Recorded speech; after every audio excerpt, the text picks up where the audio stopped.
Hello, good morning, good afternoon, good evening, and good night, and welcome to this video where today I will be discussing the most recent release from Jethro Tull, an album called Curious Ruminant. I must say, I'm quite excited about this record. I think this is the best thing that Anderson has come out with in a very long time. This is a very, very good record. Um, we've all us Tull fans have been treated to quite a pretty pleasant surprise in these last few years. The first half of the 2020s, we've seen three new albums come out, so certainly a notable resurgence in studio activity for Ian Anderson and company. This sort of forms the third in what I feel is something of a trilogy. So obviously in 22 we had the Zealot Gene come out. That was the first album after a few years of no studio activity. The very next year in 2023 we had Rock Flute come out, and then a couple years after that we have this one. So um, yeah, it's nice having a decent burst of new material for Ian Anderson in these latter years of his career. It's not too often that we get that, but I think it's quite good.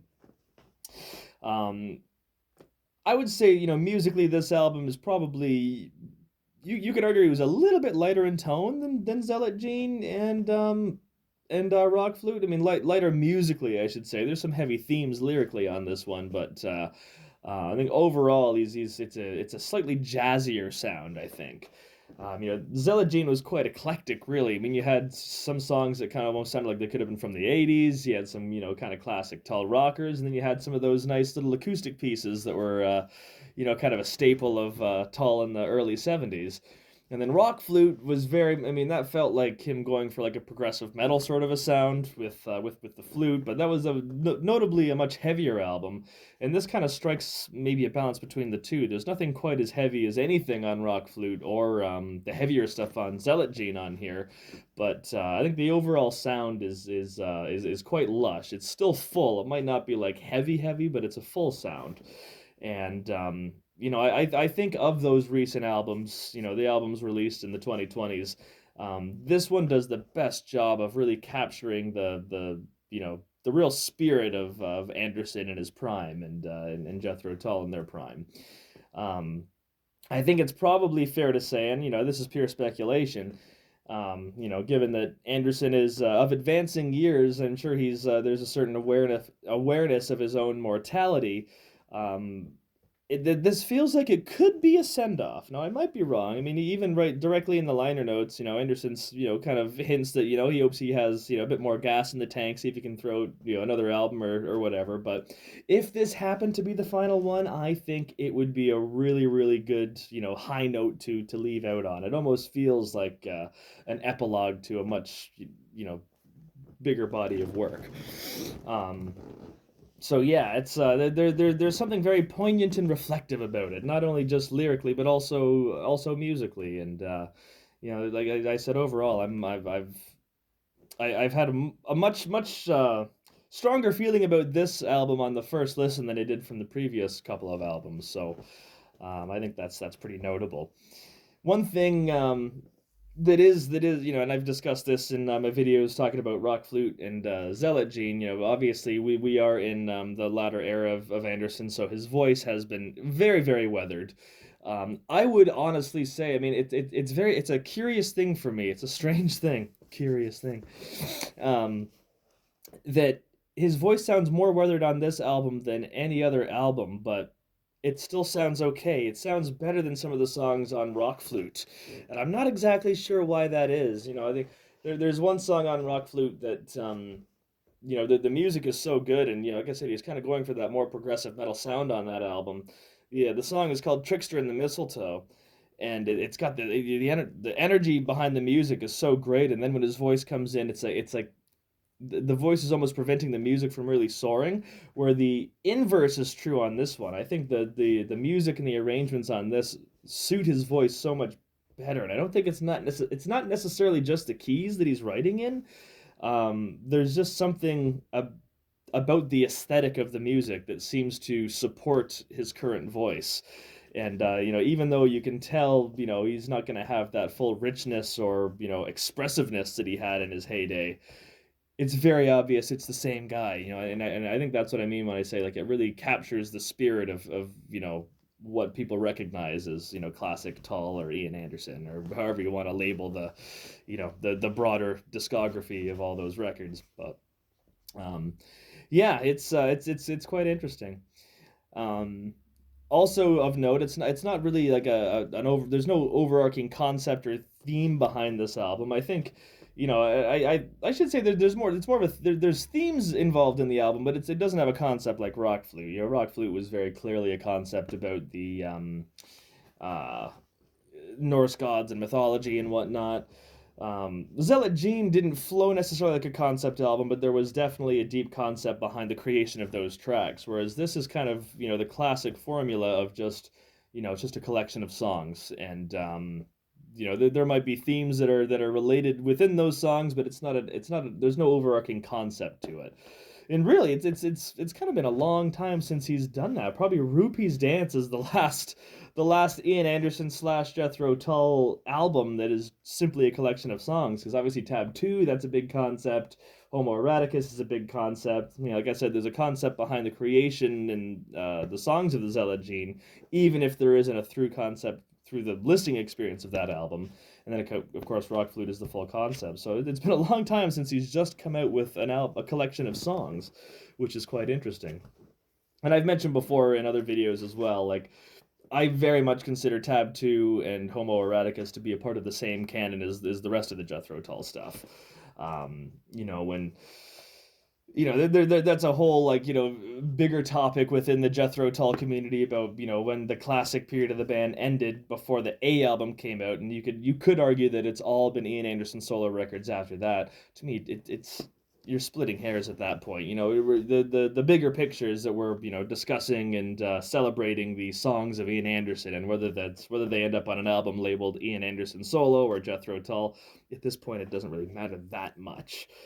There's a lot of purists out there that'll talk about Martin Barr and how he's kind of the contingent that makes it Tull, but I don't read too much into that. But anyway, we'll talk about the lineup of musicians on here really quickly before I go into the tracks. Largely the same group of musicians that have been with Ian for pretty well the last 20 years almost. The same musicians that were on Tab 2 and on Homo eroticus are on here for the most part. So on vocals, flute, acoustic guitar, tenor guitar, mandolin, and to his credit, odds and sods and bits and bobs, we have Ian Anderson, of course. Then on bass guitar, we have David Goodyear. He's been involved with Anderson and Tull since 2007 at least. Same with John O'Hara, who plays piano, keyboards, and accordion. There's a lot of accordion on this, again, kind of contributing to that nice, lush sound. John O'Hara is also taken the torch for the most epic beard in the band. His beard is very very intense on the band pictures here. On guitar we have Jack Clark. So this is his first time on a Tull record. Really the guitar position in Tull has been quite fluid lately. I think this if you do want to consider Zealot Gene, Rock Flute, and Curious Ruminant a trilogy, there's a different guitar player for each album there. So in the absence of Martin Barr, we kind of have a wide variety of different six-string technicians, shall we say. Then on drums, we have Scott Hammond. He's been with Anderson for quite a while. His first recorded output, I think, would have been, I believe, is Tab 2. I don't think he was on the orchestral Jethro Tull album, but I might be wrong. But in any case, Scott Hammond is back. Then we also have James Duncan on drums, cajon, and percussion. That's not his son, is it? I might be wrong. Something's telling me that might be his son that's doing some additional percussion there, but don't quote me on that. It's probably not correct. And then, of course, we also have a very special guest returning to the fold for a few brief moments on this record. We have Andrew Giddings on keyboards.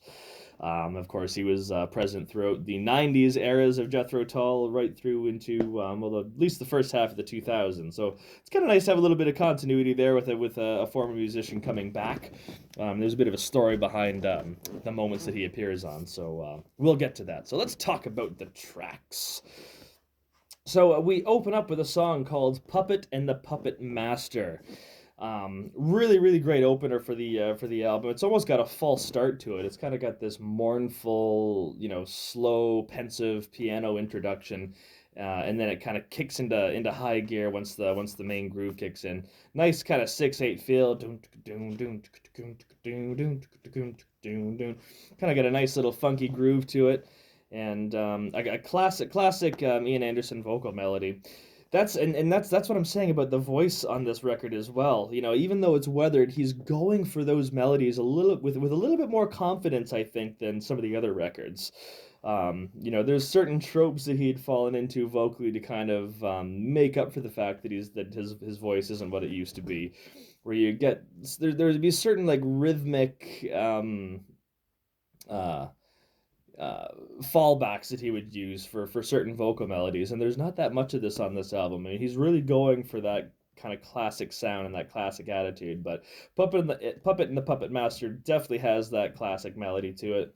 And yeah, great song. Lyrically, I think it's really, really cool. It's almost like he's kind of revisiting the themes from Minstrel in the Gallery. The title track from that album, Minstrel, kind of discusses the relationship between the performer and the audience, and this is kind of a re-examination of that, and using the concept of marionettes and strings and whatnot to illustrate that. Whether I mean, how much is the performer controlling the crowd, and how much is the crowd controlling the performer? It's a kind of a cool concept, and one that Ian Anderson pulls off pretty well.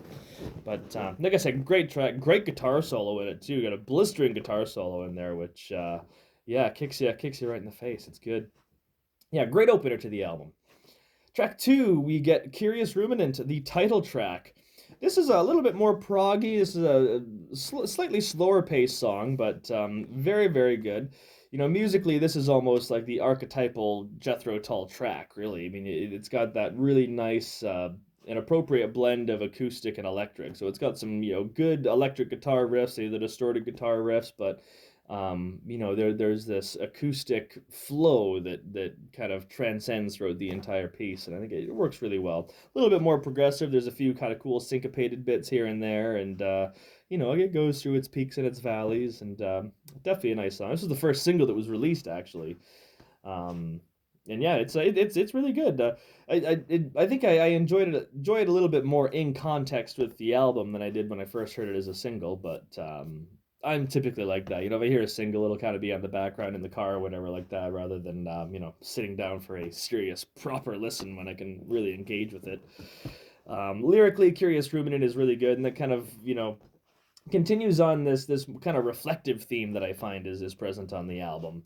Whereas the character here is an older gentleman in his later years, ruminating on his on his past and whatnot, and it's if there is a theme to the album, that's probably what it is. There's something sort of pensive and reflective, I think, and that runs throughout the album. But I think it's on its most obvious display on the title track. But yeah, good song. We move on to track three, and we kind of slow the pace down a little bit. We get a nice mellow track called Dunsinane Hill, or Dunsinane Hill. I always got to make sure I get my pronunciations right because it was. I learned how to say Leicester Square when I was doing my original Jethro Tull reviews. Oh, this would have been years ago, almost 10 years ago. I was going through the early Jethro Tull albums, and I embarrassingly called the song Jeffrey Goes to Leicester Square, Jeffrey Goes to Leicester Square. And thankfully, good commenters such as yourself corrected me on my silly foible. But anyway, I digress. Dunstan Hill is a very nice song. Vocally, he's kind of going back, he's almost in a pure narration style. So it's very poetic and he's narrating, but for whatever reason, it doesn't bother me so much. And it's still, even though he's just kind of speaking the words, he still captures the essence of that classic Tull thing, whatever that might be. Musically, like the flute line and the chords kind of conjure up some of that classic Celtic vibe. I kind of get musically, I get slight storm, the echoes of Stormwatch on here, which is really, really nice. And like I say, it's strange, even with that narrating vocal style, like it's still Ian, and you can tell it's still him, and that spirit and that vigor is still present. And Yeah, it's a special song. I think it's really really good, and it's nice to have a nice mellow track after kind of a faster opener and then a heavier second track, and then we kind of ease into this kind of classic Tull sound with the third track. Good track. Not one of my all-time favorites on the album, but to be truth be told, I think every song on here is pretty dang good. But moving on, we get to track four, the Tipu House. This is now we're getting into some of the highlights of the record. I think Tipu House is one of the best tracks on here, if not the best. It's certainly up there. Really good song, and this kind of brings the energy back up a little bit. Still has a very acoustic tone to it, but it's a bit rockier. I almost get vibes from a song like Jumpstart from Crest of a Knave. I got a little bit of that from the music behind here. I really like the contrast in the between the verse and the chorus, where the verses are quite peppy and upbeat and sing-songy, and the chorus gets quite a bit more dramatic as well. With the all God's children, that segment is the drama certainly ramps up quite a bit, and then with each progressing chorus, the instrumentation adds just a little bit more flair each and every time. So it's a very very well constructed track. And the voice sounds great here. Great here as well. He's kind of going back into his more traditional singing style, and he's going for those melodies. They might not have the same sort of roller coaster vibes that he had back in the 70s, but for the core melody, he's going for it, and I think he pulls it off. He pulls it off very good given his circumstances. So Tipu House, very very good song. Nice middle section as well. Like how it mellows out a little bit, goes into a bit of a jazzier territory before it winds its way back up to those big choruses again. But yeah, great song. Track five, we have Savannah of Paddington Green. It wouldn't be a Tull record without some sort of environmental theme in there, at least one song kind of focusing on the environmental end of things. And Savannah of Paddington Green is a little tribute to a green space in London, England. There called Paddington Green, and yeah, it's a lovely song, really. Again, we're kind of back into the mellow territory after Tipu House, after that high energy burst, but yeah, it's very sweet. It's bittersweet, I think. Again, like there's always this sort of like yearning for nature to win, against the ever sprawling nature of human beings. Human nature versus nature. Um, so it's bittersweet in terms of he's reflecting on the beauty of this little green space, but also the changing world that surrounds it. I think again it's this is conjuring up those classic Tull vibes. I get vibes from the folk trilogy. Songs from the Wood, Heavy Horses, and Stormwatch there. So yeah, it's really good. I particularly like that really dissonant chord that introduces the song, and then there's a little middle bridge where that chord comes in as well, and I think that's a really effective way of kind of channeling the urgency of the lyrical subject matter into an otherwise pretty lush and mellow song. There's some great rhythmic dissonance too. The second time that dissonant chord comes in, and Scott Hammond comes in with the drums, and he's kind of doing this weird three figure over it, which it's cool. It's a cool little musical devices that really elevate the track. But yeah, lovely one. This one that one crept up on me. With the third or fourth listen, I was like, yeah, that's Paddington Green is a great song. Anyway, we'll move on to track six, and we get the Stygian Hand.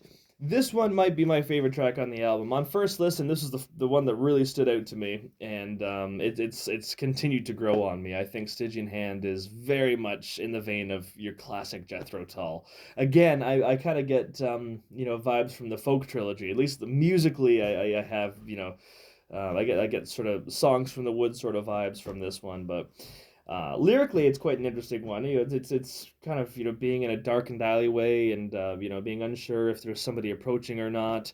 I believe the main character in this song is a priest. So yeah, it's kind of got some cool lyrical matter, but it's the music that really really grabs me on this one, and I think this is the Stygian Hand is the best example of the music really supporting Ian's current voice. I mentioned before on Rock Flute you have Trickster and the Mistletoe, where it's the music is trying to soar away, but the voice almost holds it back.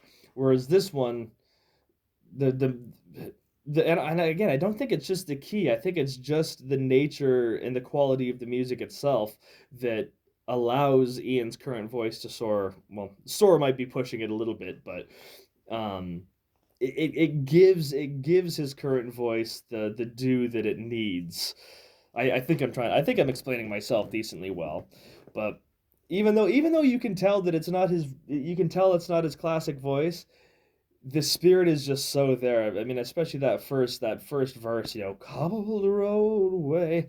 That it's it's Ian, and it's even though he's an old man now, you know that the spirit of that crazy 20 something guy in the 70s running all over the stage and doing all that madness. You can tell it's the same guy. And I think that's really good.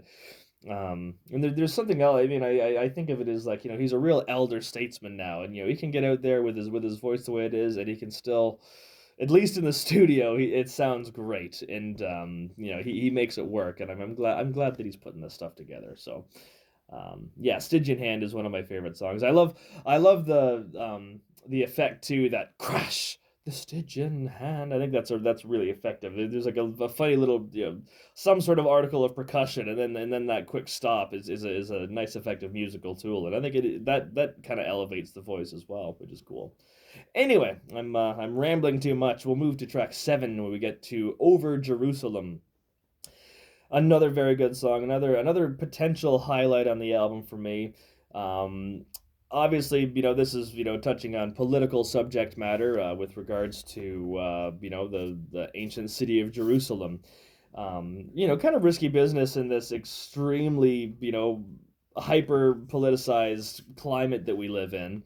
Um, but I think he does a really, really good job of, he's, comfortably sitting on the fence, looking at all sides of the issue, and trying to give an objective view of the totality of the situation. And I'm certainly no expert. I can't make any comment myself, but kudos to Ian for having the balls to do so. Musically, I think this is great. This is again, I'm making kind of comparisons to Minstrel in the Gallery here, but again, that perfect blend of the acoustic and the electric, it works really, really well. It's funny, the verses I think are actually taken from a small segment from tab 2. The main verses are so similar to a segment in tab 2 called Swing It Far, which the subject matter in that part of tab 2 is a lot is quite far away from what he's tackling with this particular song. But I always thought that was funny. It's got to be the same chords or a variation of the same chords in any case. But yeah, I think it's a great piece. I think there's a really nice jazzy section towards the middle, and then when the actual middle section kicks in and it goes into a more heavy vamp, I think that's just golden. That's some classic Tull for sure. I also really appreciate at the end again. Everyone's talking about his voice these days, and I'm giving him credit. I want to say, like, I think his aged voice sounds better on this record than any other one, at least in recent years. But I love at the very end of Over Jerusalem when he throws in that used to be his classic technique, where he says, "I'm not over Jerusalem." Just so those that's like a little hint to those old roller coaster moments from back in the '70s when every melody would have those little flares and twists and turns and whatnot, and it's not much, but it's a little nod to that, a little nod to that era, or that technique that he used to employ when he was able to. I think that's really, really good. So yeah, Over Jerusalem, great track, certainly a highlight for sure. We move on to the next track on the album. This would be track 8, and we get Drink from the Same Well. This is the epic of the album, clocking in at over 16 minutes. This is the longest song since Baker Street Muse, again on Minstrel in the Gallery, which is quite interesting. Now I saw the track length before I actually listened to the album, and I didn't know what to expect. I wasn't sure if we were going to get like an episodic thing, kind of like what Baker Street Muse was, if it was going to be a return to that epic songwriting composition of Thick as a Brick or Passion Play, but it's none of those really. It's in essence, at least three quarters, two-thirds of the song is an epic flute composition. And this is where Andrew Giddings comes in as well. So a lot of this song was put together from old demos that were made back when Andrew Giddings was in the band, and I would assume probably late '90s, early 2000s. And these demos were reworked and integrated into a larger composition, and I think it works really really well. So we have it is in essence mostly this big flute composition, and then we have another song that's kind of right in the middle of it. Now there's a side to me that almost thinks it would have been cool if we could have had the first 8 or 9 minutes where it's just instrumental as a separate track, and then you could still have the continuity when you have the album going, but then having the actual song section as a separate track. Maybe that would have been a good idea, but who knows? I'm gonna listen to the whole thing anytime, anyways. But it takes a long time to get to the actual quote song portion, because essentially you've just got like a classic 5 6 minute song in the middle of an otherwise totally instrumental composition. But um, nonetheless, I think overall, I think it does work really really well. The instrumental segments, it cannot be understated. It is probably the single best example you're going to get of Ian's flute playing. He's really putting out every technique that he's got on the that he's learned up to this point in his long and storied career. It's not all just flashy, although there's a lot of very interesting techniques that he's employing in here. But a lot of it is just style and melody, and it's really really well done. I mean, it is the ultimate demonstration of what Ian can do on the flute.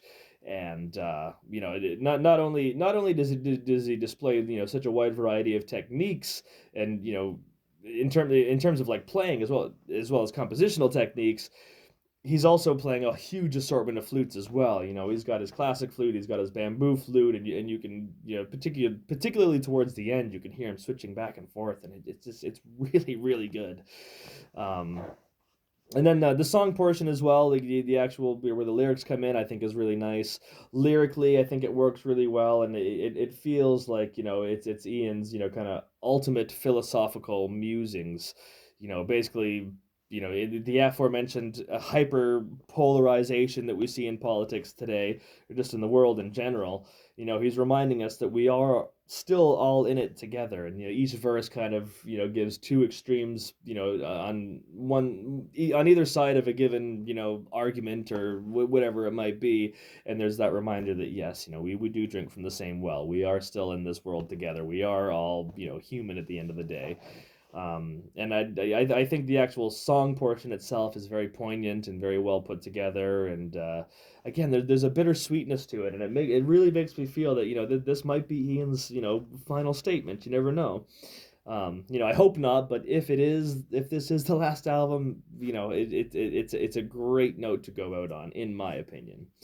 But yeah, Drink from the Same Well, huge highlight. The song itself is great. The instrumental is fantastic. Took me a little while to warm up to it. Upon first listen, I was a little bit, felt like it was a little bit too big, but it's grown on me quite a bit. And then we get to the final track on the album, track 9, Interim Sleep. This is really more of like an epilogue rather than a song, I think. And it's Ian's, kind of meditation on death. It's really it's a song for the bereaved, if anything.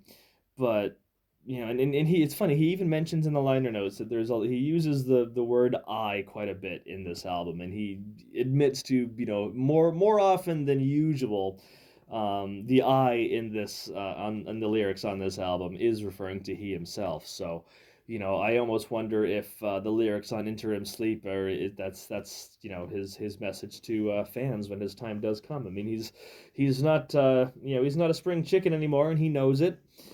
But I think it's a really great track. It's a great little send off. It's very haunting, but it's very beautiful as well. It's very very sparse. There's just a few kind of acoustic guitar chords and some simmering flutes under there, but there's something about it that's just it's very peaceful, and it's not. I was gonna make a comparison to Van der Graaf Generator's "Do Not Disturb," which was another album that was it seems to me to be their goodbye. You know, if it is going to be their last album, it's a great album to go out on. Same with this one, but when Peter Hamill talks about death, he beats you over the face with it. When Ian Anderson talks about death, you know, there's something there's still a twinkle in his eye, and that's why we love Anderson, right? And that twinkle in his eye is still very much there by the time we get to the end of Interim Sleep. But yeah, overall, I think this is a great album. You know, possibly the best thing that Tull slash Anderson has done since I was gonna say Roots to Branches or possibly Secret Language of Birds. Certainly the best in the recent, kind of trilogy of albums. You know, I think this is a stronger work than Tab 2 or Homo Eroticus, although I love both of those records. I just think this is a really strong album, and it's great to see Anderson and the current Jethro Tull band churning out some quality material like this. So, thank you very much for watching. If you've made it all the way through, we're right into the half-hour mark, so that means I've rambled far too long, as I usually do. I'm gonna try and keep some regularity going on the channel. I know I gotta finish my Deep Purple records. The most recent Deep Purple album didn't hit me nearly as much as Curious Ruminant did here, but I will get to it eventually, and I'll start doing some other general chats to try and keep some sort of traffic going on here on this very, very tiny corner of YouTube. But in any case, thank you very much for watching. I hope you enjoyed it. I hope you enjoy the new Tull album. And yeah, one way or another, you will see me in the future. Take care. Bye-bye.